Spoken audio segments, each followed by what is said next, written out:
समर्थ साहब जगजीवन दास जी का एक ब्राह्मण भक्त था। नाम था राम दीनदास। वह सदैव ही साहेब की सेवा में उपस्थित रहता था, पर कुछ दिनों से स्वामी जी का वात्सल्य प्रेम उस पर अधिक ही उमड़ आया था। कुछ तो ऐसी बात थी जो स्वामी जी स्वयं उससे कह नहीं पा रहे थे या कहना नहीं चाहते थे। अतः एक दिन स्वामी जी ने राम दीनदास को बुलाकर आदेश दिया कि पास में ही दरियाबाद में पीर शाह जी रहते हैं, जाओ उनके दर्शन कर आओ। साधु संतों की सेवा और दर्शन करना चाहिए। समर्थ स्वामी जगजीवन दास जी का आदेश मानकर रामदीनदास पीर शाह जी से मिलने दरियाबाद पहुंचे और ये बताया कि समर्थ स्वामी जगजीवन दास जी ने भेजा है और कहा है कि आपके दर्शन कर आए।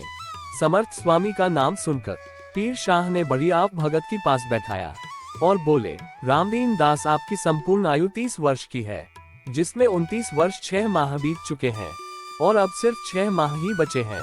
इसलिए समर्थ साईं जगजीवन दास ने आपको साधु संतों के दर्शन करने के लिए आदेशित किया है। रामदीन दास सारी बातें सुनकर बहुत दुखी हुए, किंतु समर्थ स्वामी का आदेश और पीर शाह का परामर्श मानकर वह ख्याम दास जी के पास पहुँचे और पूर्वाधाम होते हुए साहब देवीदास की भी चरण बंदगी की। साहेब देवीदास ने कहा, रामदीन दास तुम दुखी ना हो, तुम धर्मे धाम जाओ, साहेब दूलन दास के दर्शन करो। बात मानकर रामदीन दास धर्मे धाम पहुँचे और साहेब दूलन दास को अपनी सारी व्यथा कथा कह सुनाई। समर्थ साहेब दूलन दास ने स्वामी समर्थ की इच्छा जानकर रामदीन दास से कहा, कौन कहता है कि तुम्हारी उम्र 30 वर्ष है, तुम्हारी उम्र 130 वर्ष है। ना विश्वास हो तो जाकर पीर शाह से पूछ लो।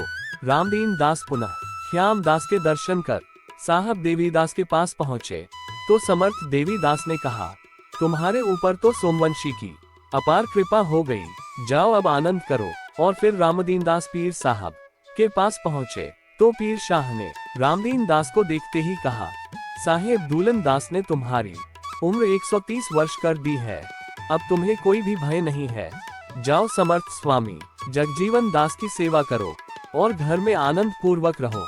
साहेब दूलन दास के बारे में अनेकों आख्यान मिलते हैं, जब बड़े बड़े पंडितों और संतों द्वारा कम उम्र का कहने पर समर्थ साहेब दूलन दास ने अपने भक्तों की उम्र बढ़ा दी, यहाँ तक कि मरणोपरांत तीसरे दिवस भी जीवन दान दिया।